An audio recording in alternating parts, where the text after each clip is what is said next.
let's see if this is working. Yep, there it goes. Stream starting. Sweet. And as soon as that comes up, I'm going to share a link to it. Okay, cool. I'm actually going to kill that stream for a minute. That way I cut my blank crap off the beginning there. Alright, we're streaming. Alright, howdy folks, Les here from Sixus1, and yeah, new video going up here on the Sixus1 YouTube channel, yay. And this is sort of a little introduction and celebratory video showing off a nice fat bundle of stuff. Well, it's not actually a bundle, it's not a bundle on the site, should have been, wish it was, but whatever. But a nice fat pile of stuff, and a new little product line that we've released called Creech, or Creech Evolution, in conjunction with my longtime friend Brent, aka Grey Bro, who is on with us now. Say hi, Brent. Hi, Brent. So what we're going to do in this video is just take a few minutes to kind of go through a little introduction to Creech, talk a little about what Creech is, and maybe bounce back and forth with, I don't know, poke around, find some artwork and stuff, and just generally hang out for a minute with some nifty new Genesis 3 stuff we've knocked out. So Brent, while I'm loading this up, man, why don't you talk a little bit about, just like where Creech comes from? Because just for those who don't know, like, I made the Creech stuff, but it's Brent's brainchild. This has been his baby for a long time. Well, I noticed a lack of Creature from the Black Lagoon type monsters way back around 2008, 2009. And we actually got invited to, myself, and a couple of other folks I talked into helping me. I essentially project managed while Vic 3D modeled, and Wayne Martell, aka Midnight Stories, did the rigging, had some conceptual help from Chris Highgood, and all of us just kind of came together to make this Creature from the Black Lagoon type creature. And we didn't want it to be a straight rip-off, but obviously very inspired, and we've actually kind of gotten closer to where I originally hoped to get. Now, the technology is kind of like leapt forward, but in any case, the original Creech was the very first character to use the, I want to say, you've corrected me on this in the past, P8 rigging shapes. I think about Poser 8 it was included in the software, and it's actually been included in every version of Poser ever since. But yeah, it used the, well, with Poser 8, there was the, whatchamacallit, they introduced the capsules and some stuff like that. There were some little expansions to rigging that happened then, and it made use of that, which is kind of cool. I don't know if those ever even really took off, but Creech certainly has them. We have a version of them in the software. There's 3 different versions, one of them being the advanced shapes. But I digress. It got some decent support, but because it was free, I guess it just never really took off quite the way I envisioned it. It's funny how free stuff actually doesn't, like, you could put out a nice fat kit like that for free and it probably won't take off. It's really weird how like if it's free, people may grab it, they'll download it a ton, but they won't necessarily use it. Oh, absolutely, yeah. It's like people have to have a financial investment in things to really find themselves using it. It's kind of funny. Well, the really cool thing I think about Creech Evolution is because it actually is an evolution, not just of functionality, but also of design. And we got like a whole lot closer to that Monster Squad style Gillman that I always thought was so cool since seeing that movie. And it's just a real evolution to the look. It actually looks like an amphibious character that could live in some sort of swamp world or underwater. Now I'm gonna pimp myself a little bit here through you. So I wasn't initially involved in like the original builds of the first iterations of Creech, years and years ago. But Brent has talked to me off and on for a long time about doing a different version of it, kind of an update or a new version, a new take on it in one way or another. And so why don't you talk a little bit, man, about that? It's like I know we've known each other for a long, long time now. God, it's been a long time. And, you go back to the 80s like 3 times a lady, no doubt. It's kind of crazy. you were one of the first people to really make me want to learn Poser. I had seen like maybe I played with Poser 2 or something like that, but there were no figures that, since I was never really into the whole Vicky and the Temple thing. I mean, I'm more of a nerd, and everything was driven by like that whole sexy fashion warrior kind of thing, and I didn't really feel that, and I originally got into it using like the plain male or female figure with like a metallic surface for like album covers for metal albums and things like that. But like as far as like my interest in horror movies and things of that nature, there was nothing out there like that. And of course, I came across Sixus1 Media, like so many other folks have, and man, you were just like all over the Lovecraft, and I mean that was like right up my alley. So yeah, that's always been like kind of my sweet spot. That's the stuff that I love the most, and I would say, it's funny because for me, I'm actually not a big fan of like the Creature from the Black Lagoon type stuff. I like some of that stuff. Universal. There's some of that stuff that I love. Like I love the old Wolfman. I love Bela Lugosi and Lon Chaney stuff. But Creature from the Black Lagoon never really stuck with me, at least not in the old film way. The creature, the movie itself never resonated with me as much as the suit. The fact that there was a real guy in a real like neoprene suit swimming around, and there was no wires, there was no cables. This dude was just such a stud; he could just hold his breath and swim, and like it brought the whole thing to life for me. Well, see, for me, the design of the character never really clicked with me. I never really cared for the design of the creature until. And when we were talking about doing a whole new version of this from the ground up that didn't have anything left over from previous builds, when we were kind of in the design phase for this, and I'll actually switch over to a browser for a second and bring up some stuff from this guy. We were looking at a lot of comic book art that I'm a fan of, and so like if you do a search for this guy, Arthur Adams, and then say Creature from the Black Lagoon, we should be able to get some of his stuff popped up here real quick. And so like here, when I show this, you'll see, this is what inspired me quite a bit, was this guy's work, his take on this stuff, and there are some other kits that add on to the Creech that... Yeah. That's the image right there that really fired my imagination when you showed me that. Yeah, and this was kind of, I wanted to say, okay, this is, as a comic book guy, this is more where I go when I think of that sort of concept. And so I wanted to try to bridge the divide between this Ooh, look at that. and that filmic sort of version. There was that, and then there's also one of my other all-time favorite artists who just passed away recently. So sad about that. Bernie Wrightson, and you can really see his influence in what we've achieved with this. Yeah, Bernie Wrightson's take on the character is just so it's just something cool about it, and his artwork just kills me anyway. So I'm a comic book guy through and through. There's another Bernie Wrightson version of the character. And did you ever see Man from Atlantis? No. Have you ever watched that? No. It was a guy that had essentially came from Atlantis and came on dry land, but he had webbed fingers, and they actually showed that on the TV show. And ever since seeing that, I thought, man, webbed fingers are they're extremely functional and cool if you're a guy that swims around a lot. Yeah. Well, I think this might be the first time I've ever seen a package for Genesis 3 or any of the Genesis figures that has really good looking web additives. Yeah. That was one of the little design constraints that was like, okay, I know this has to happen. Like in my mind, there was no question. It was like, okay, doing webbing on these fingers is gonna be a pain, but it had to happen to get what we wanted with this.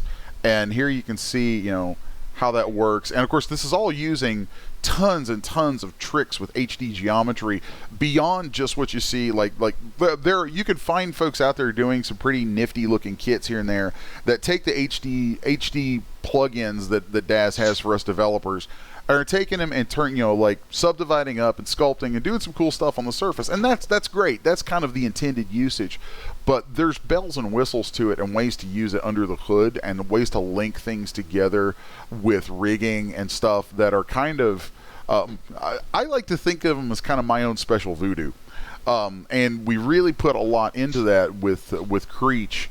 With things like adding this geometry in for the webbing, and then linking all this stuff up so that it moves, and it's like being able to take webbing and have it do a nice closed hand is a royal pain, but that's something we knew needed to happen, and there it is. And what ought to be fairly obvious, you can use this on any. Goodness gracious. Oh, his little buddy is making her voice known. You can use this on any G3 character. Brent's little pooch. I give him all kinds of grief about his little dog. It's great. And that's my guard dog. She's ferocious, or he, or whatever it is. I don't know. But like just as a show of like some of the functionality of this, since it's a character set that sits on G3, so you get a character, you get an entry for it in the characters, and it loads in as Creech, but you can also dial it back. Oh yeah. So you can dial it back, and then there's ways that and this would be a whole other video to show, but there's ways that you can mix and match textures. Which I think I showed Brent. I think I showed you some of this the other day, doing some stuff with my my new werewolves. Yeah, using geoshells, you can mix and match these textures with other textures. We can dial in different different body shapes. We could take the Creech down about halfway right there, but then let's see if I have any of Daz's other character pieces loaded in. I don't think I do. But if I did, we can still use some of the body morphs that are on by default. There's one named after me. You see it? It says Portly. Ah, Portly. So the way this stuff is all will all mix and match together. Like the bodybuilder should work pretty well with it. Let's turn that back down. There we go. That stuff will poof him up. You get a lot of options there. This comes in really handy if you want to put regular clothing on him. Yeah, you could. Thick neck can be taken down to make it fit better. Well, and then like emaciated, we can turn that down. Portly. Oh, that's great. That's great. He's a successful predator. So, if we turn the master dial for him down, we can then go in and we separated this out so that like you could turn up the head. You could use just the head. If we turn that texture off, then you can see there. You can bring up just the head part of the morph. I think the hands and feet were separated out. If I can find them here we go. So like there's the feet. So it's got a lot of just usability built into it like that. And of course here you can see a look at all that HD geometry coming through. And that's not even at the highest resolution either. Like that's at the highest resolution Daz allows us to display at in the viewport. But this is actually when it renders, it goes up in resolution for render, and this is rendering at like I want to say like 3.5-4 million polygons worth of sculpted data. There's a ridiculous amount of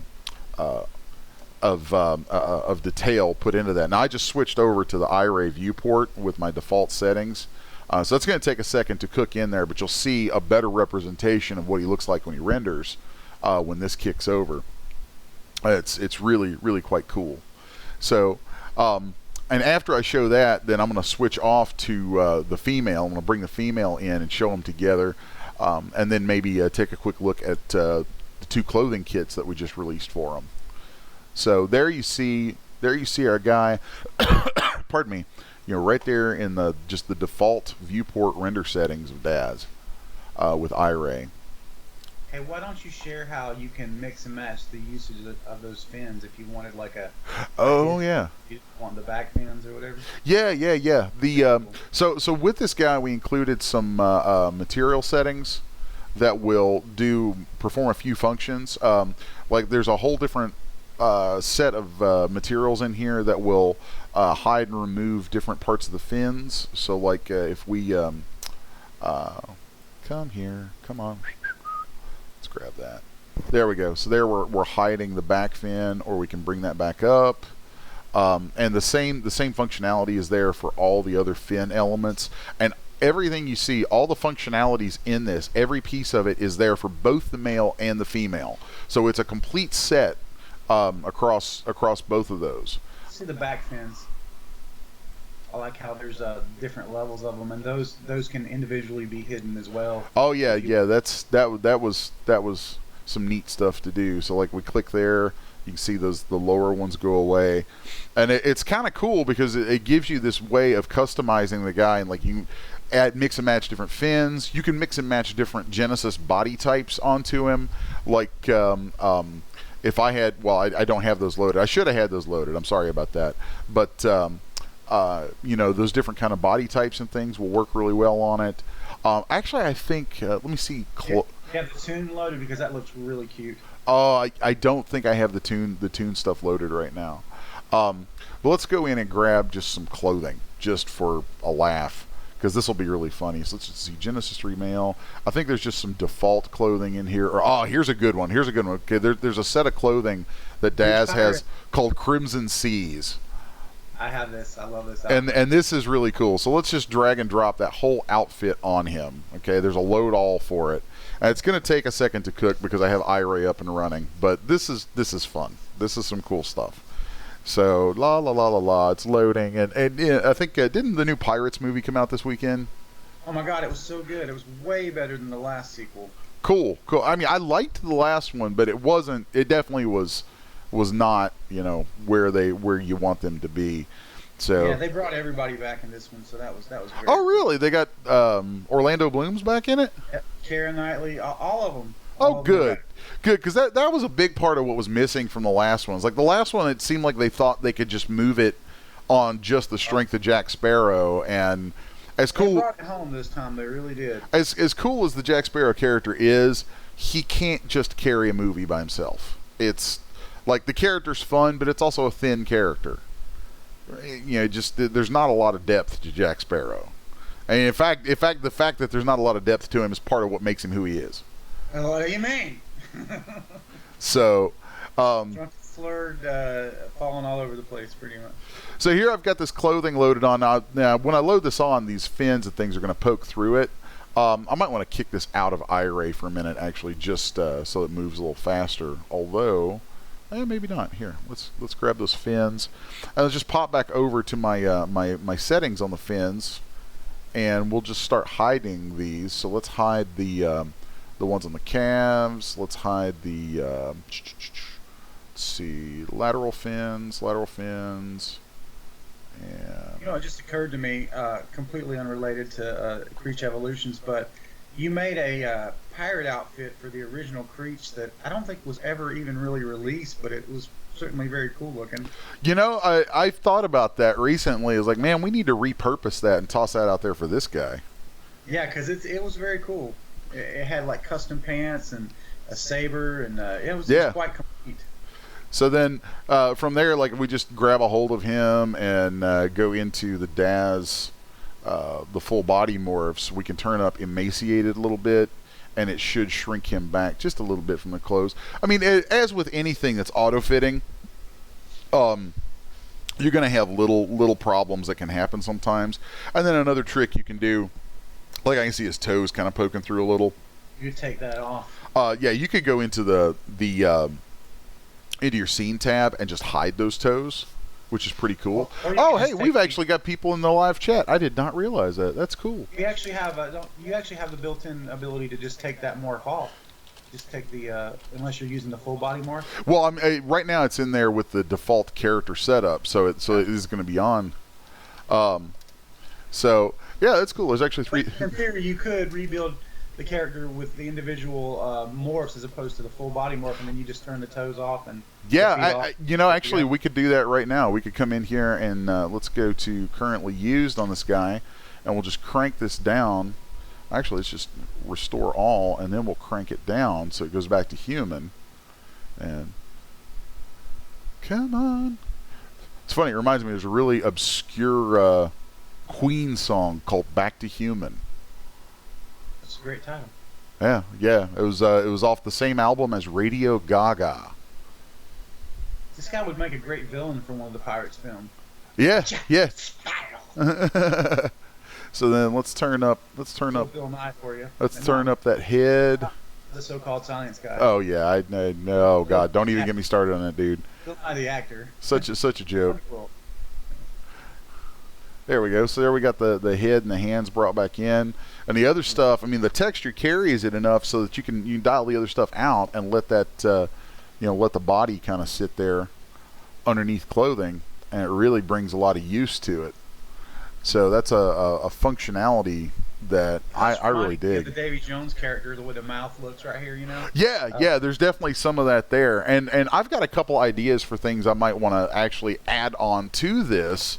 And it's funny because a little while ago you had mentioned my history with Lovecraft stuff and Cthulhuiana, or the Cthulhu mythos. Actually, I have a character out now called Cthulhuiana, but one of the things that I tried to bring to this guy was that sense of Lovecraft, because the more I thought about it, I'm like, well, what is a creature from the Black Lagoon if not one of Lovecraft's deep ones?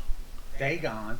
Yeah, Dagon, the deep ones. The Marsh family from sorry, Steve Marsh, friend of mine, Steve Marsh, if you're watching this. The Marsh family from Innsmouth. I'm sure him and all his Lovecraft friends have all kinds of fun with that. Right now, he's about one octopus tentacle hair set and beard away from being like Davy Jones from Pirates of the Caribbean. Yeah, really is. Let's grab what's a better HDR that I have. I love this one. The blue this setup is one that I used in some of the promos. So let's pop in here and let's turn that stupid headlamp crap off. There we go. Oh man. Yeah, I dig that. I really love how the fingertips look on this shape. I'm really digging that.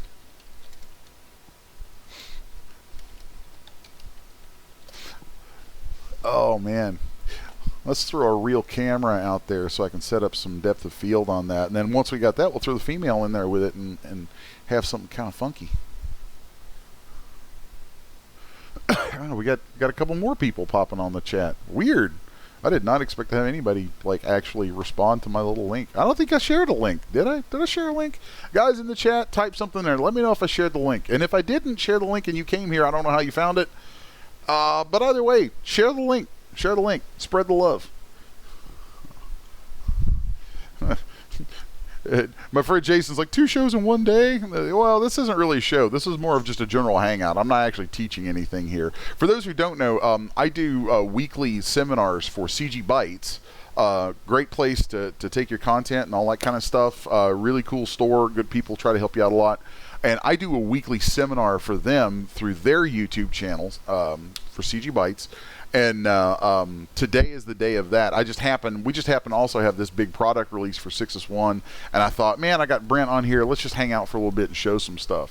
So I'll actually be back on later today with Jason, 3D Loki, in the chat right now, because he is the I think market manager and social media manager for and probably he wears a bunch of hats for CG Bytes. So I'll be back on with him on the CG Bytes channel later today. Continuing this series that we've been doing for vendors in this business about marketing and all kinds of cool stuff there. So yeah, it's really kind of neat stuff. He says he hit his YouTube subscription page and saw I was streaming. You found me out, Jason. Cool. Cajun Beauty says I saw it on Facebook. So yeah, you guys feel free to share this. I mean, this is just my thought, just for those listening and those who are watching in the chat. My thought on doing this was, there's there's a lot of content out there. There's a lot of cool stuff that people release. But obviously, I'm going to be partial to my own. And part of why I'm partial to my own and partial to stuff that we make is because I put a lot of bells and whistles in it that I know are kind of unique. But a lot of times, those things are not. They're hard to show in just a render. You know, it's hard to see from just a simple image that something that I've made can do all the stuff that it does and have all the uses that it has. It's really hard to get that point across. So I thought, you know, what better way to do that than to, you know, just pop on and hang out, use it a little bit and talk about it and kind of show you guys some of what this is capable of, because that to me is a very cool thing. So anyway, here I've got a camera tossed out in the scene. I'm just gonna go ahead and set this up real quick so that there's a few things I like to do to my cameras that kind of make them work out a little better, make them shine. So let's grab that and then come around here. Now we get a little depth of field on that, and then let's play around with some of this stuff a little bit. You know, just because, you know, it's just all about the presentation. So, and my viewport might bog down a little bit because I am screen sharing and have iRay on at the same time, and that's a lot of draw calls to hit a video card with. But let's rotate that dome around, maybe get a little better lighting on it. Okay, there's that, and then just for fun, let's toss a point light out here. I don't really use these very often because with iRay and the HDR domes and all that stuff, there's really like I really only ever use the old school lights in DS just to kick certain things or to add a little punch somewhere. So let's zoom in on this guy a little bit. And a quick little trick too, if you're trying to fit something like this, trying to use some clothing on something that wasn't necessarily meant for it, is if you go into mesh smoothing, if it has mesh smoothing on, you know, you can play around with that stuff sometimes, change it from one form to another, and then you can also, let's see, I think this has a lot of deforms and stuff on it. It's a little weird, it's a little clumsy for me because I don't actually use other people's stuff very often at all. So I just kind of toss this on here for the fun of it, just to see, you know, just to see what all it has and what we would do with it. So I think might be able to pull some stuff around there. Either way, anyway, what I would personally do with this actually is I would send the whole thing to ZBrush and just sculpt it out over top of him a little bit more. But this isn't bad. You could totally go through there and tweak some stuff out with some deformers, different things like that. So let me grab that light and let's come in here and look at our photometrics. Yay, photometrics! And I'm going to crank that flux up a little bit. Actually, let's delete that light. I don't like that light. That light's poop. It's poop. So let's throw a spotlight in here. And swing that puppy around. Swing it. Swing it like it ain't no thing. Yeah. And folks who are watching this, hopefully, it's funny. Actually, if we could, I'll probably pop a link to this kit into the chat eventually when I can take a second to do that, or maybe add it in an overlay on the video after the fact, something like that. But yeah, this is part of the Creech product line that just came out, and it's some pretty fun stuff.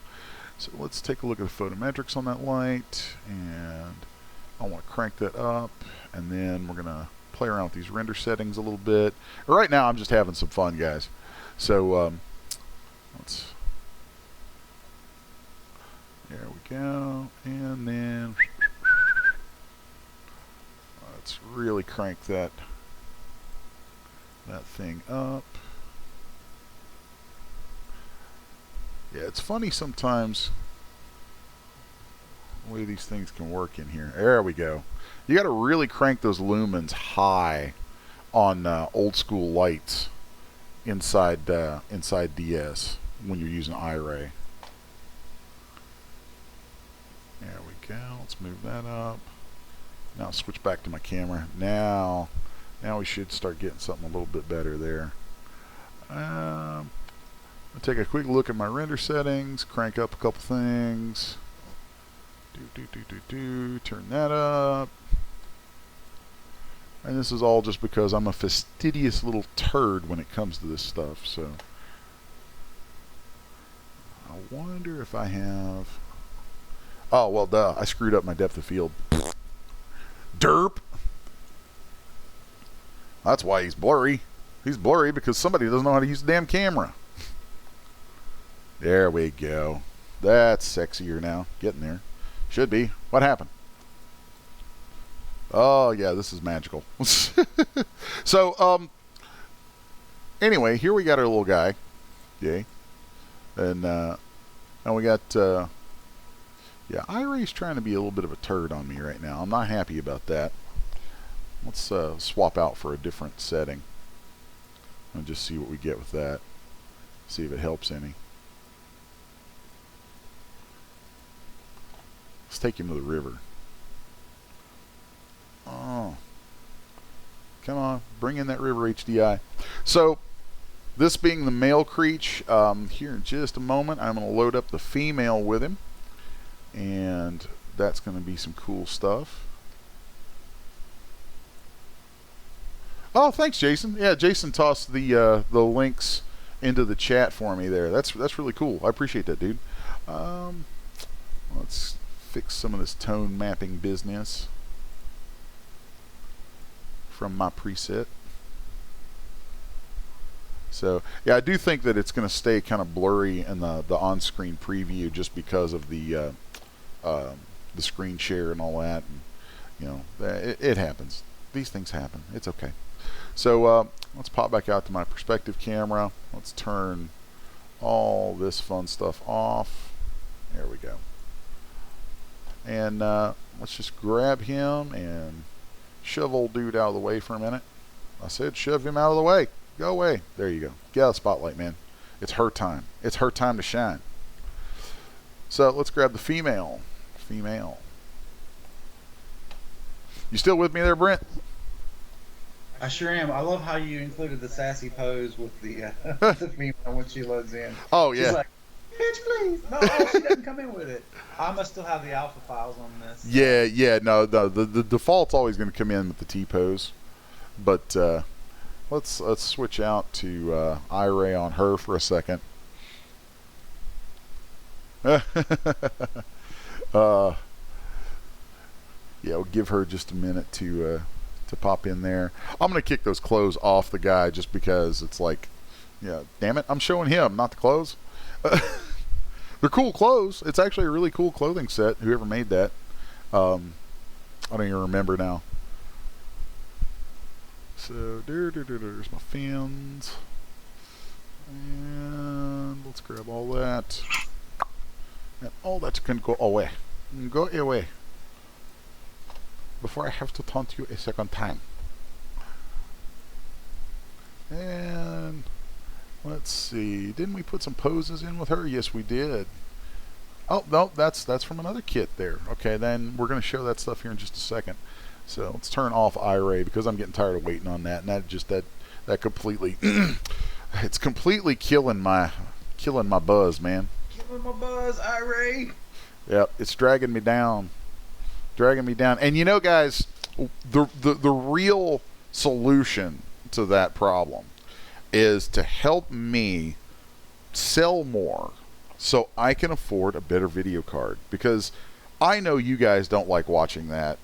So if you want to help me improve that, let's get some more spread the word about this stuff, or even better, spread the stuff through YouTube and let's get some views on that stuff. Because I'm all about the monetization of everything. I come from the Gene Simmons school of thought. If it sits still long enough for me to look at it, I should be able to monetize it. All right, let's see from installer. Let's see female poses. And okay, yeah, here's some of the poses from the Queen of the Deep set. And let's grab dude here. And King of the Deep. Let's bring him back over here, back into the light. Nifty little pose on him.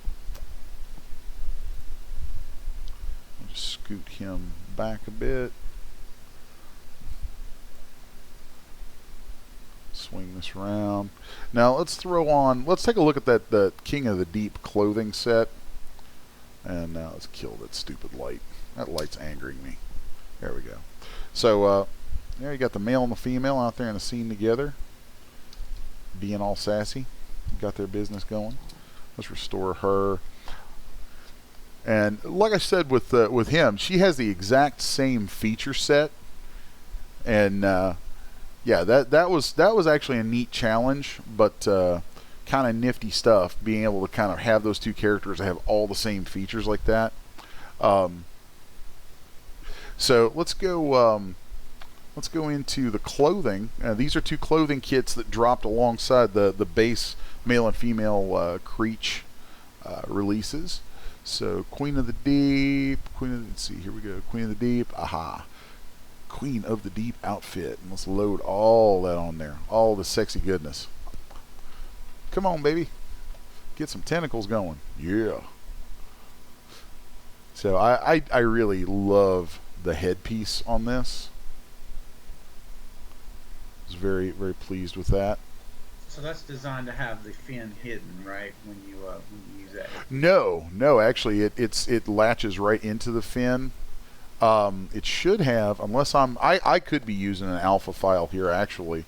It should have a morph that kicks in, and if it doesn't, I'll need to look at that. But it should have a morph that kicks in that actually pushes the fin down.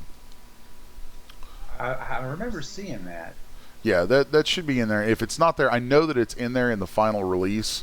If it's not in there, it could just be because I am still sitting here on development builds and stuff like that. And that's one of the things. It's funny sometimes. It's like I'll go to use my own stuff, and the end releases end up being like there's all kinds of stuff we go through to clean things out and do stuff and polish them, and a lot of times just because of my workflow and all that stuff, I end up working with, like if I'm doing artwork for myself, I end up working with versions of stuff that aren't actually the final releases, just because it's what I have loaded and I just grab it and go. So that's that seems to be what's going on here.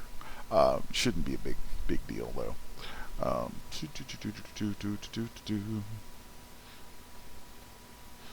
Yeah, that's I'm working from an older build, definitely.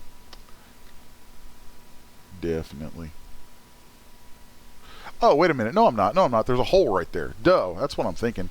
I'm sitting here looking at it going, oh man, my stuff's poking through. No, there's actually a hole in the design of it that I totally forgot about. See, that's the problem I have sometimes with, like, I work on so much stuff and I make so much stuff that sometimes I forget things about things that I've made. So like no, not him. Where's her fins? Where did her fins go? Let's see. There we go. So if we hide those fins, see how there's a hole right there in the design? So yeah, that fin actually slips right up through that. So that is correct. Sorry. I'm not yanking anybody's chain with that. So there's a lot of cool stuff built in here. Like we put a lot of pose controls into the tentacles. So like, watch these. I like this animated control for them to just randomly undulate. Chaos. And then let's swing back around here from the front, kind of show some of this off a little bit. So I put some different pre-baked poses into them. And the reason I say I don't call these morphs is that they're not morphs. People always want to call this stuff morphs, and they're not, because what these tentacles are fully rigged. So there's joints in them. And what these dials, these sliders you see me using here are doing is I've actually went through and baked in a series of movements and linked those movements into these dials so that you get these nice pre-made poses that aren't just poses, because you can dial them in on top of other things. And that's part of what I was saying earlier about why I thought it'd be a good idea to do some videos like this, because there's functionality that I put into this stuff that a lot of the users, a lot of the customers don't realize is there. You got to think, I come at this stuff from the perspective of a professional TD, a technical director working in gaming and film. And so I'm going to adapt the kind of things I know myself as an animator or animators in those fields want. And we always want these kind of controls that let us have layers of control of all kinds of granular little things. And to the end consumer in this market, that stuff can look like a morph. They're like, oh, because if you go to the face of something and you've got these things, and you're like, oh, morphs. Okay, cool. It's a morph. But it's not a morph, because it's actually driving other stuff. There needs to be a better term for that in this. But that's what those things are. So like, see how the way they combine together. If they were morphs, you'd see all kinds of weird stuff going on with things flying all over the place and vertices flying off and goofy crap. But these aren't morphs. See how the undulations actually stack with all this other stuff, and it all works together. So that's kind of that's something I'm rather proud of. I wanted to kind of show that stuff off a little bit, because I put a lot of work into the technical side of this and the rigging and all that kind of stuff. So I really like the tentacles. Those are fun. And then a lot of the same sort of thing is there on the skirt, because I like to do things where I make sure that the that movements are baked in so that you don't have to fight with clothing too god awful much. So there's a lot of little things built in here, and then these, like on the skirt, it has its own sets of controls for joints that are inside it. So you get a lot of cool stuff. Now it might look a little funky in the viewport right now, because the viewport here is there's a lot of transparency on this for all the kelp and things, and so that can look a little strange. You'll see the black back-facing stuff, and then you get depth sorting in the viewport. But still, you can see pretty clearly the kinds of control you have with these. So, and one of the added benefits of the way that I make these, even though some people would call them morphs, they're not morphs, they're pose controls, and they're labeled as such internally to the program, so you can actually save poses, and it'll save the positions of these sliders with your poses without having to do anything special to get there. So, oh, hey, in the chat, I see Mr. Eric Faries. I always want to say fairies, but you're not a fairy. You're actually a butch little bearded guy. So, and your name is it Faries or Fairies? You can correct me on that later. He and I talk from time to time on Facebook. But howdy, dude. I just waved at the screen as if you can see me, because I'm an idiot like that. But so yeah, welcome to the little chat, this little impromptu thing showing off some of the stuff we just released, man. So there's a quick look at the Queen of the Deep, and let's scoot her out of the way for a moment, and let's look at the King for a minute. So let's go to clothing, King of the Deep. This is fun. This is so much fun. And this is bridging this sort of divide between influences of like comic book artists I love, like Bernie Wrightson and Arthur Adams. Then there's elements of inspiration from like Pirates of the Caribbean, and elements of inspiration from H.P. Lovecraft, all kinds of funky stuff in there. And I think a lot of that really shows through on this King of the Deep, because there's an over-the-top kind of comic book sort of quality to the actual design of the outfit. But then there's just a lot of different stuff put together there, and it was a lot of fun. Far Ease, Eric says. Far Ease. Thank you. All right. I love the Thor headpiece, by the way. Oh, yeah. Yeah, well, I thought that would be kind of interesting. It's like, fins and wings have a lot of similarities aesthetically, and I thought that was kind of a nifty way to go with it, and it felt right for something like. I also kind of wanted to bridge this divide between like Poseidon and Neptune, and like Viking sort of aesthetics, because I thought that would be kind of an interesting thing. Is like, you know what if you paired those off together? I mean, you know, Vikings on the sea and all the stuff that goes with that. You know, what if Vikings ran into Poseidon? You know, just you know, the Pirates film went with kind of a green trident as well, and you know, you hadn't seen that when you came up with the prop for this outfit, I'm gathering. no. I don't know anything about the new Pirates stuff, so that should be interesting. Let's see, trident.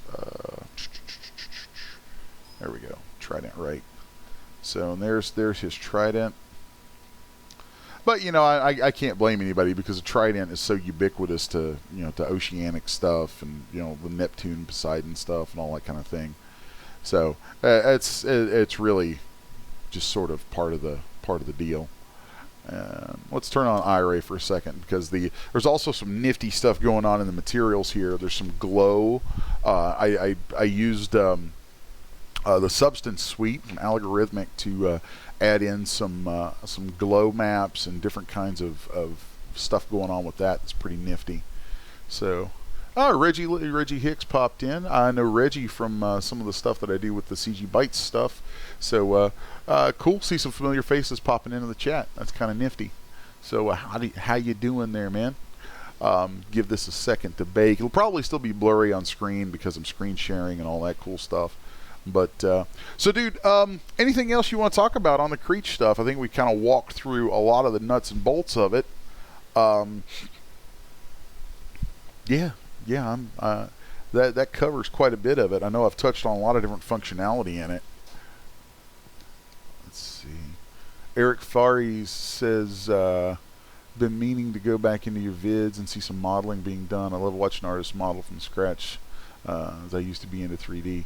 Yeah, dude, there's a ton of stuff up there. Tons of stuff. Between here and the CG Bytes channel, man, there's a lot of stuff I pop up here. So, yeah, this is going to take a minute to cook because there's just so much going on that iRay is like, oh, God. You know, it's like I'm force feeding it, you know, about a half ton of crap. But when we're done with this, you should slide those two guys together and just render that off so I can share it with the video. Oh yeah. Well, iRay will keep cooking even after I move stuff around. So let me grab her. Let's throw a pose on her. Do. Female poses, Queen of the Deep. Don't bog down. Don't bog down on me, darling. Here we go. Oh, and this is kind of a nifty thing to note too. Is like if you look at the poses that are included with King and Queen of the Deep, they're hierarchical poses. So like where I was talking about all the stuff that saves with poses in the that clothing. Like if I throw this on her, let's just throw that on. Come on, you know you want it. You know you want it, baby. Come on, there she goes. So there you'll see there's all kinds of neat stuff baked into the clothing that is linked up into these poses. Let's turn that off so I can turn iRay off for a second so I can scoot this in here. So, there we go. So now let's just grab her and it's like, stop, baby. Yeah. Hey, why don't you put one of the awesome green textures on one of those guys so they can see the variation? Oh yeah, dude. See, I forgot all about that. Like I said, man, sometimes I make so much stuff and I put so much stuff into these kits. Half the time, by the time it's over, I don't even remember what all I've put in it. Like it's so goofy like that. Let's grab. Since I have her selected, we'll use her. Let's go to female, Queen of the Deep, materials. So, here we go, materials, iRay. Alright, and let's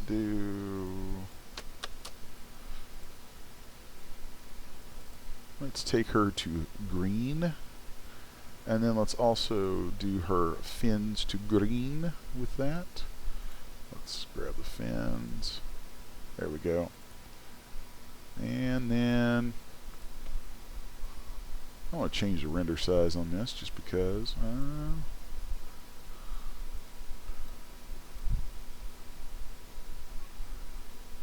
let's let that cook for a minute. It's almost like you planned for those two poses to go together. And yet, I completely did not. No plan at all. Me plan never. Uh. Mm-mm-mm-mm.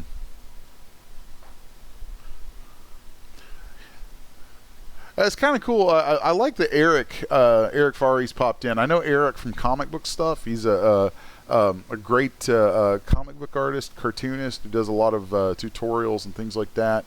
Some pretty nifty stuff, and it's always nice for me when I get a chance to kind of mix together folks from these different fields that I like. I kind of swim in different ponds pretty frequently, and it's a little funny to me sometimes that there isn't more overlap between the 3D and digital character side of things and the comic book side, because there's actually a lot of ways those two worlds do overlap, just kind of unknowingly.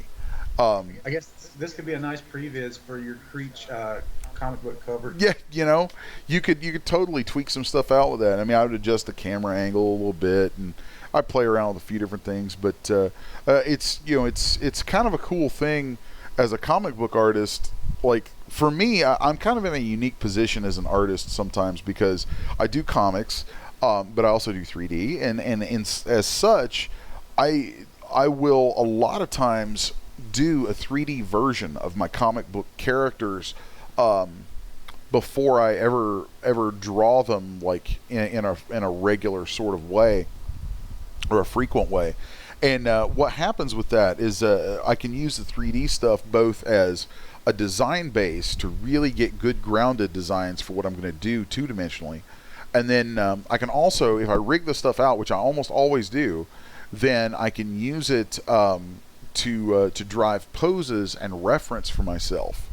That and most of the time when I'm drawing comics, I actually don't use 3D tools for that. The vast majority of the time, it's very traditional.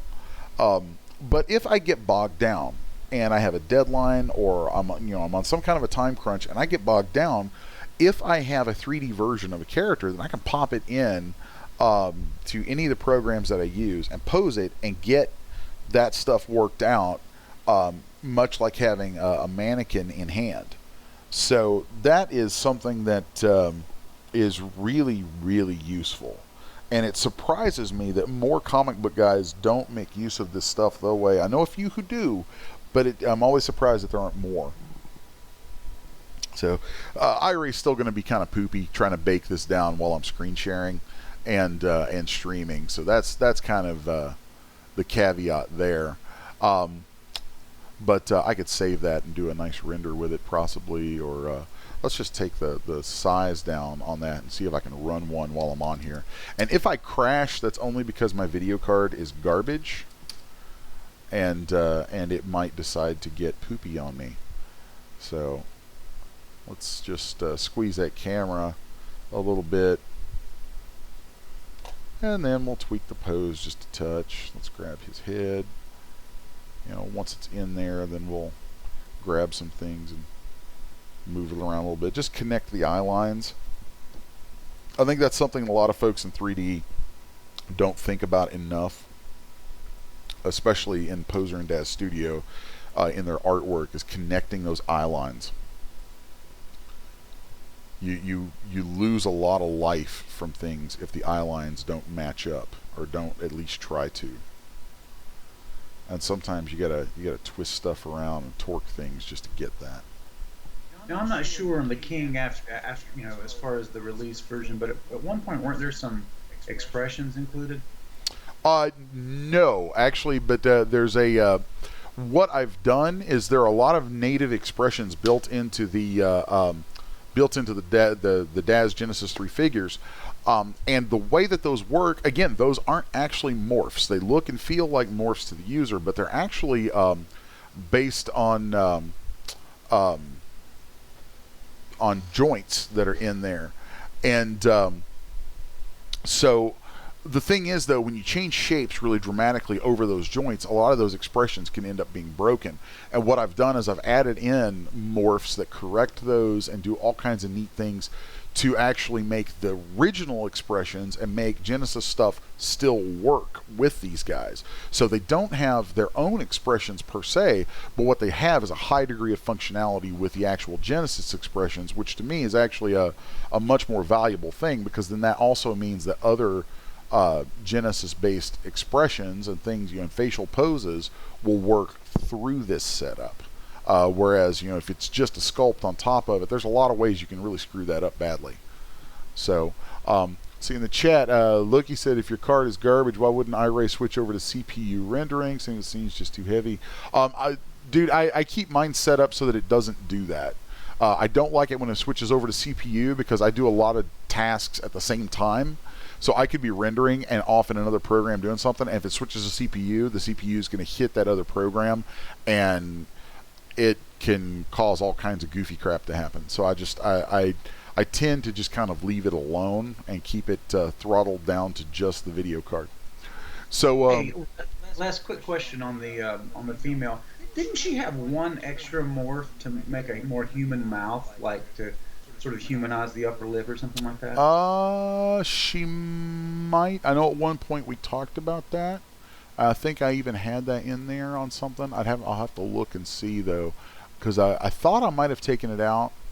I think you might have, because I had someone asking me about a recipe for recreating a character where it was calling on a make human morph, and I wasn't sure if that made it to the final version. Yeah, I don't think that made it into the final version, because it was just stacking too many things together that I didn't want to have to try to fight with getting it all to work out quite right. Because there's already so many things that are trying to play together to get all this to work. I don't know. It might be something that we add on a little bit later, or something we could roll out some other time in another kit maybe. So let's just move that over, and here's what I want to do. I want to throw me a camera in here now. Copy my active view, and so let's turn on all this good stuff. There we go. There's that. Turn that. Gotta love that depth of field. And turn that stinking headlamp off. There we go. All right. And if I die on this, if something goes wrong and the stream crashes and all that stuff, it would be because of iRay deciding to completely freak out. But I'm going to hit the render button, and we're going to let that chug, and we should still be able. I've got it down to a small enough size so that the actual image should start rendering there and chug for a few minutes while we're on. So I'm going to take a quick look over at the chat, and it looks like the last big question or posted in there was from Jason. It was the comment about video cards and all that. So yeah, this has really been kind of cool, and I hope to do more of these kind of product walkthroughs where I take kits that we release and walk through and kind of show you the feature set and things on them. I'm also going to I'll watch back through this and double check it and make sure that it clears, that we haven't said or done anything that would be offensive, to the guys at Daz. And if it clears, then it might get added to the product pages for these, so it's just kind of cool. But folks who are into these, if you dig these guys, dig the male and female Creech, and you want to make add-ons for them or anything, you don't have to be beholden to. Actually, this is what's going to get this video prevented from going to Daz, but I don't care. You don't have to release that stuff just at Daz. You can release it at Renderosity or CG Bytes. And anytime anybody is interested in making stuff that kind of adds support to products from Sixus1, feel free to reach out to me, and I'm available to help out with that sort of stuff and kind of help guide you guys through that. I really, as somebody who was not a fan of like Creature from the Black Lagoon, doing this was really something that I did just because it was Brent and we've talked about it for years. And we came together on this, and in the course of doing it, I actually fell in love with this character. And in my mind, this character isn't really that character anymore. It's become something different with all these different influences and stuff.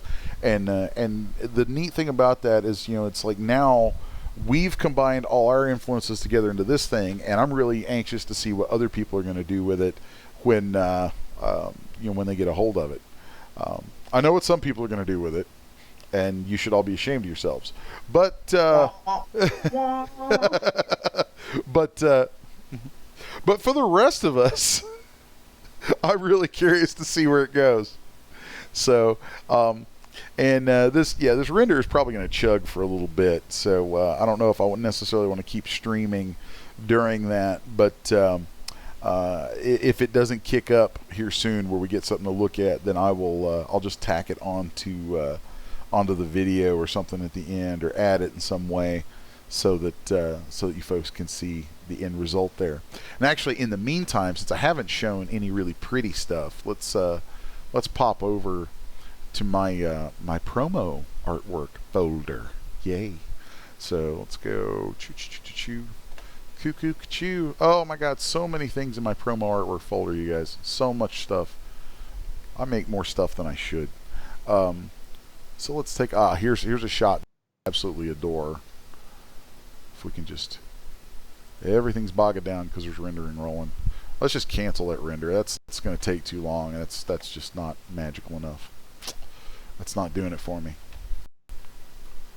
But yeah, this is a great shot from Antoine. And if you guys follow my posting on Facebook, I have been singing Antoine's praises for a while now. He goes by the name of Antoine de la Muserie, and I'm probably completely screwing up the pronunciation on that because I am American and he is French. But yeah, he is bar none my favorite render artist out there right now, doing amazing looking artwork with these products that we make. Let's go grab another one of Antoine's primo sweet pieces using the King. I love that. So yeah, there's something about Antoine's renders that just blow me away. They're so pretty. Then let's take a look at some of my renders that aren't quite as pretty, but they got a different quality to them. They show off a lot of the wetness and things and all that kind of stuff. A little more pure, like straight up out of the box eye-ray, but I try to do that because that's sometimes you got to show some out of the box stuff. Some nice shots of the sculpts. I liked that one. Yeah, that's like the only render where you actually see that beard, which I think you did not actually add on. Oh, I didn't throw that on in the demo here, did I? Crap. Let's see. Oh, in the chat, Reggie, Les, does it take a lot of time to make the rigging to the G3 figures? Was it done in ZBrush? Well, Reggie, the G3 figures, they have their own rigging. They're rigged for their DAZ's figures, and they're rigged using, they have their own rigs that are developed for inside DAZ Studio. And what I'm doing when I make add-ons to them, or I call them mods. I use a lot of terminology that I don't think we actually use. I bring terminology into this out of like gaming and other places, so I hope it's not confusing. But to me, this is a mod. This is a modification of the Genesis 3 figures, where I'm adjusting the existing rigging quite a bit. Then I'm adding things on that are kind of like making clothing. With all those tentacles and stuff, it's really a lot like making clothing with chains or belts and things like that. A lot of the same ideas apply. So now the actual modeling and texturing on all this stuff was done primarily in combinations of ZBrush and Maya, and then late in the process, I will oftentimes run things through Substance, Painter and or Substance Designer, where I'll build up shader networks that maybe I will do a lot of things where I take the model in ZBrush or Maya, and I'll do a basic that kind of gets the major beats of the design in place, and then I'll take that into Substance and add things to it and really tweak out things for the PBR material, for the way PBR materials work, which iRay is a PBR, physics-based renderer. I'll take it into those apps, Substance Painter and Substance Designer, and tweak out those material settings and bake those out to maps, and then sometimes bounce back and forth. Sometimes I'll take the maps from those programs back into ZBrush bake those back into my poly paint and paint into that, and it's really kind of a non-linear sort of process, especially once it hits texturing. Like the modeling process is very straightforward. There's a decided starting and ending point with modeling. Once it hits texturing, it's a free for all. That's when it's like, oh yeah, I'm here, but then I'm here, but then I went over here. And by the way, I'm kind of going here, but then I'm going to bounce back over there for the way. And oh, hey guys, I'm over here now. You know, it's like that's what texturing is like. Texturing is a madhouse. So it's really all over the place. And then it hits DAZ Studio, where then you've got to go and work it all into the materials and get all that stuff set up. So it's yeah, it is what it is. And so the funny thing about it though is like, you know, it's really not that different at all than what I would do working with stuff going into a game engine or a rendering pipeline for film if I were working out of Maya. It's really almost identical, especially with the advances in DAZ Studio. Like, there's a lot of similarities under the hood for old Maya guys like me. There's a lot of similarities under the hood between it and things that I do in Maya. So it transfers, it translates. It's the same pipeline for the most part. So it's really kind of cool like that. So it was another shot of the king. I was real happy with the glow on that stuff. I like using those glow maps. The nice thing about glow maps, instead of traditional hard-edged polygonal materials, is that glow maps we can have some soft edges and get some nice gradients and all kinds of neat stuff with. There's definitely something to be said for using maps for those kind of things. So let's see. Let's pop over and take a look at some shots of the Queen. And I love that piece of artwork. Love that one. It's another one from Antoine. More shout outs to Antoine. And also, just an aside, Antoine is a really accomplished musician. He's got some really cool soundscapes and neat soundtrack work that he's done. And I'll probably toss a link to his channel, his YouTube channel, up in here in a little bit, because dude's just a cool guy, really super cool guy, and does great artwork, great music, and man, I'm really glad to have him on board helping us out, because he really helps make our stuff look good. So this is I think, Brent, isn't this your render? No, I did. No, that's Camilla's. Okay, yeah, this is a render from another of my favorite render artists, Camilla Darkenborg, who I'm probably butchering her name too because I am American, and she is in, I think, Sweden or Switzerland. She's in one of those crazy Nordic countries, and it's like, wow, that's awesome. So it's yeah, I'm sure I totally butchered her name, but yeah, she does some great stuff. That one's mine. I think. No, that's hers. See, it's so funny sometimes because like, she's using a scene kit, which, by the way, the scene, the environment, that lagoon and swampy stuff that you see there, we haven't actually released that anywhere yet. And I'm thinking that here in a couple days, I don't know, Brent, you can weigh in on this. I'm thinking that scene kit might just be a little something we drop as a freebie. Well, I think that would be cool. Well, I should also mention there is a shell throne that is on shared CG right now that we just dropped as a freebie. Oh yeah, there's the throne there. Yeah, definitely should toss a link up to that. Reggie Hicks, modifications, great term. It sounds really interesting. Do a series on that process. Actually, Reggie, I've actually done some stuff on the CG Bytes channel talking about modding Genesis and a lot of what we do. Like, there's so many things people talk about. They're like, oh, I got this new character for Genesis. Well, every single one of those are just they're mods. I want to say just mods. They're not. I mean, it's not to downplay it. All of those things are actually mods. They're modifications to Genesis.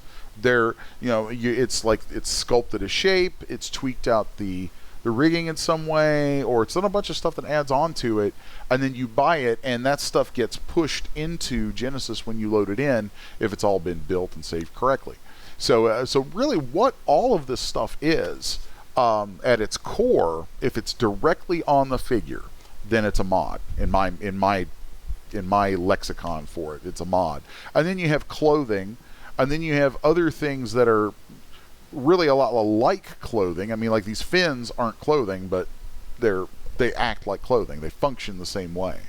So, I tend to think of things as mods and add-ons instead of characters and clothing because it makes more sense to me that way.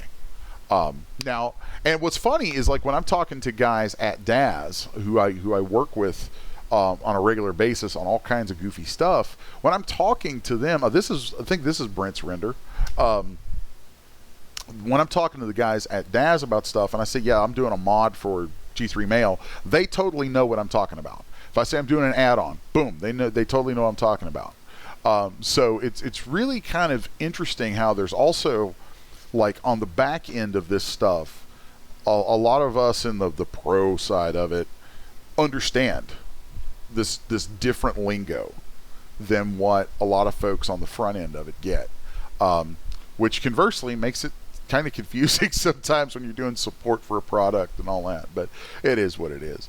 So anyway, yeah, there's some more stuff walking through some more renders. That's cool.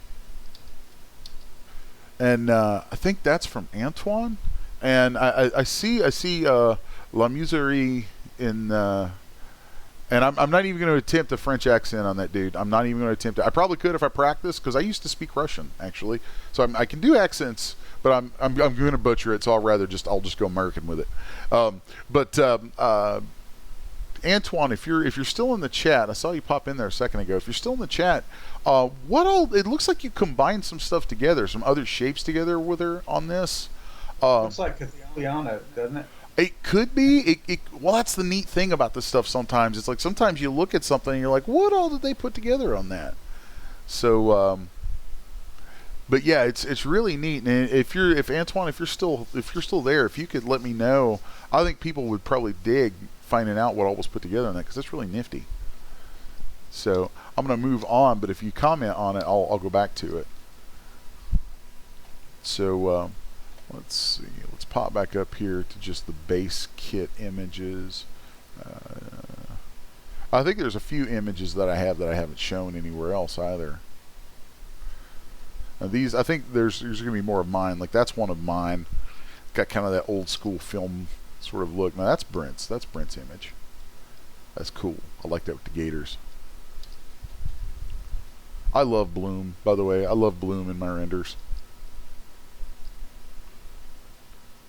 And there's a great example of me cutting loose with like more comic book type stuff applied through 3D. Never seen that one, by the way. Oh really? Oh cool.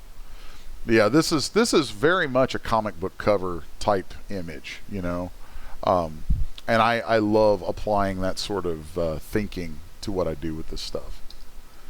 And that is from Camilla, and it's just so pretty. I love that. That's probably the best image I've seen of the female. I really like that one a lot. I'm always like, it's really weird. Sometimes I get torn between different images because the style will be so different. Like this has that really, it's very photographic. Like that's very filmic looking. Whereas like Antoine's stuff is very painterly. And I love them both, but they're so like you can't really even compare them because they're so just different stylistically. And then these are mine, and I'm like such a lighting minimalist. Like I love that noir lighting with shadows cast across things, and that's just my thing. I think that was my initial pitch image on these. I've really dug that one ever since you first sent that one to me. I like that image because it was just mean looking. The little jaw shift in it makes it look like she's about to eat something. This is neat. This is a neat one that Brent put together, just showing her off using different stuff on her. I think that's really cool. I like that functionality. So yeah, I don't see Antoine saying anything else. So I'm thinking he might have had to run, but yeah, that kind of shows you some nice renders and just a look at some of the stuff you can do with this. Check them out, and thanks, Dig having Brent on here with me. Been cool talking about this stuff. I'm gonna close this out and head on off. So here in a couple. If everyone else likes it half as much as I do, I think we'll be good. Yeah, yeah, it's fun. It actually turned into a far cooler project. I'll admit, when I started working on it, I wasn't real enthused by the idea, but it was mostly like, well, we've talked about this forever, so let's do it. But the more I got into doing it, the more I put into it, the cooler it became. And by the time it was all said and done, it turned into something that I'm actually really damn proud of.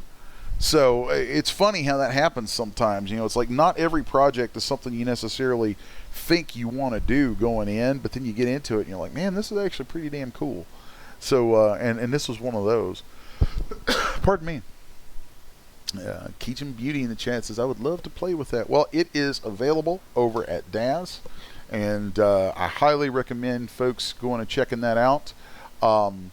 So thanks for the folks. We ended up with more people hanging out in the chat watching this than I actually expected. That's kind of cool. We've been on here a little bit longer than I intended to too. So I'm gonna cut this off, bring things to a close, and wish you guys a happy Saturday afternoon. And if you're not busy this Saturday afternoon and you are a Dash Studio user, you want something new and fun, a little different to go play with and do some renders with, then head on over to Daz and check out the male and female Creech Evolution kits that just dropped, as well as the King and Queen of the Deep clothing sets that go with them. And also from like Master Pose Maker Capsies, and what is the other pose maker who's on this stuff, Brent? Dick Soytree, it's Mary Baker. I mispronounced her store name, but you'll see it on the associated page. I feel bad because I'm forgetting the name. It was another one started with a C, didn't it? Yes. Yeah, what was that name? Now it's driving me nuts. Let's just, you know what? Let's just go. Let's hot link it. Let's just hop on here through our little wizard box. Yes. And you're not a magician, you're just a wizard. That's right. All right. So let's just pop in over here, and we're going to do... Actually, I think there is... I wonder if the promo's still running on this baby. Yeah. Yeah, they packaged this up in this Beauty and the Beast promo, which okay, that's I'm good with that. I'm good with anything that shoves their stuff out there in the front. Let's see, Capsies, Quixatree. Okay, so let's pull these up, give them a little shout out here on the video, because I like to show the love. It's so nice. Actually, those I've played with all three of those pose packs, and they're pretty awesome. It's so nice to get support from like top level pose makers. Yeah. Oh yeah. So here you can see all of the Creech stuff, and this is a nice little loadout to have at launch. I mean, you got 1, 2, 3, 4, 5, 6, 7 kits dropping at launch. So that's pretty cool stuff there. Let's go to Quixatree, Capsies. Here's the male, female, I'm pretty sure there's some king and there's queen. some alternate loadouts for the king trident in multiple hands. And Yeah. There's some of these. There's a bunch of stuff like that in with these. Let's take a quick look at Quixatree's poses. There's some cool looking stuff. Hey, there's the shell throne as well in one of those promos. Oh, nice. Some swimming stuff. Oh, they use that's cool. They use the shell throne freebie in some of their poses. Well, that's pretty nifty. I need to check on their page for the product there and see if that's linked anywhere, because that's kind of cool. So there's Quixatree's pose pack, and then Capsies poses. Interesting looking outfit on Lady Creature. Yeah, that is. That's kind of interesting. We haven't seen that. I didn't show that outfit today, did I? Yeah, that outfit is coming soon. I'm not going to say where or how, but a little support, another little support product there for the Creech female, and pretty nifty. Let's see if I've been paying attention. Pose presets in the first promo, as opposed to actual expressions. Let's see. Oh, these look killer. This is a good kit. Yeah, that's a nice pack of poses. Capsies does some really cool stuff. So there's that, and then here's the other Capsies pack for them. That's the one that really tweaks out the trident poses and works really well with the King outfit. That's cool. That's very cool. I like these promos actually. These promos as pose promos. So I don't really do pose packs very often, and seeing this is really kind of cool because it's a nice way of thinking about showing off poses, but it also shows off the character really well too. So that's nifty. There's your left-handed pose grip right there. Some more with that. Oh yeah. Oh, it looks like she tweaked out the color on the fins too. That looks pretty awesome, huh? Well, it might just be in render settings too. It was really popping. Yeah, that's cool. There's some expressions and stuff included. That's nice. That's a cool kit. Yeah, that's really neat. And then here's, of course, the official page for the mail. Yay! That's a great. I like that piece of artwork. Love that promo by Bowski. Oh yeah, Bowski did that one. That one's some good stuff. Check out just the posing on the female right there, man. It's just like wow, so natural. Yeah, that's some good stuff. Some of these you guys have seen. That one I don't think I showed. I like that one. Like that. I was real happy with my water on that. That's actually my favorite image that I've done with him. Yeah, pretty cool, huh? Something about that, and then I did a lot of neat little stuff. I think with the water. There's another one from Camilla that was really tight. I liked that one. That was kind of different. That was cool. Was that yours, yeah, Brian? I like the action aspect and how it's such a complete scene. Yeah, and it also puts him in a different scenario. It's like, no, check this out. You know? Bad guy there, huh? Yeah, well, I dig things like that kind of help show the character in different modes of operation. That's just kind of cool. I think we've seen most of these.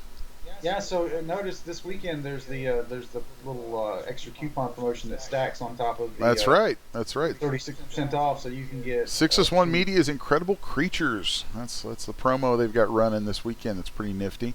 And also, for those who don't know, there is a coupon that is running for a week at CG Bites for Sixus1 stuff. It's the Sixus Secret Sixus sale, I think is what the coupon's called. I'll have to look it back up again because I'm a nimnad. There's let's see. Let me just go look it up for myself. I'm just going to pop into CG Bites real quick. So, and for anybody watching this who's maybe new to this stuff, there are really three primary places to go to find any of this kind of stuff.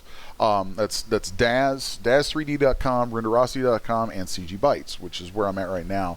And I'm actually going to just look at my coupons. So, Secret Sixus Sale. So, I'm going to type this in over here.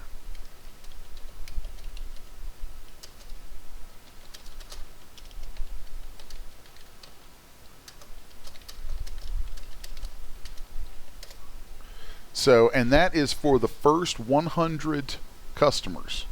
So that you got to get on that quick because once 100 people use it, it's up. So you got to move, go. But that is store wide, and I have a pretty enormous catalog of really cool stuff up at CG Bytes.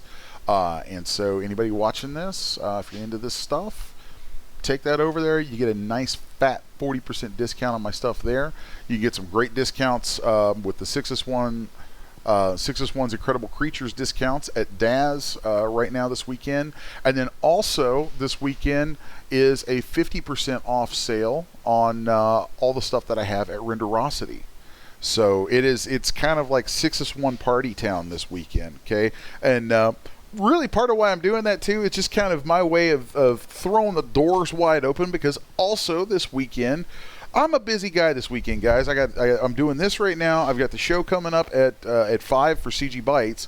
Then tomorrow I'm going to be in Louisville, Kentucky with the fine folks from Collapse Industries who produce resin kits for the resin and collectibles markets, where folks who've been into this for a long time might recognize Cirque du Macabre as my horror themed circus, with all my cool little dwarf clowns and the Mary Annette character and all kinds of stuff. Well, Collapse Industries is producing a series of really nice, high quality collectibles based on my circus series, and that debuts tomorrow at Wonderfest in Louisville.